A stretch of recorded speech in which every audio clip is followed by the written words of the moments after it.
we've been talking about a really interesting English-based rule. That English-based word, and we're not talking about other languages or shorten or slang words. English-based words do not end in I, J, U, or V, except you and I, those two words, because you and I are special. So we have to do things that make it so we don't end in those letters, like the J. So instead of saying J at the end of the word, we have the beautiful GE, because a G can say J if it's followed by an E, especially at the end of the word to help out that J, because we can't end in a J. So in here, like large, we have the GE. Here, mage, we have the J sound with a GE. Now, that E at the end can be really cool because it does double duty in this word here, making that A say A also.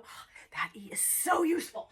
And then, but why do we have a DGE with a silent D? Because that also says J.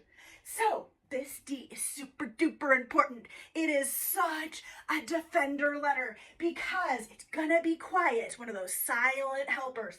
That this D is before the J sound because of that magic E. It needs to be there so that E is not jumping over one letter to find a vowel sound to turn it into a long sound. So if that D wasn't there, that E would jump over, turn that E long, and it'd say weej. That's weird. So that D is there to block that E so it's not becoming a magic E. Let's check out this word, J, J. 3 sounds, J, J.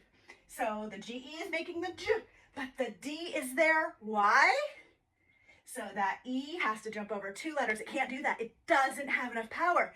It can only jump over 1. So it protects that U, makes it say its short sound, instead of U, its long sound. J,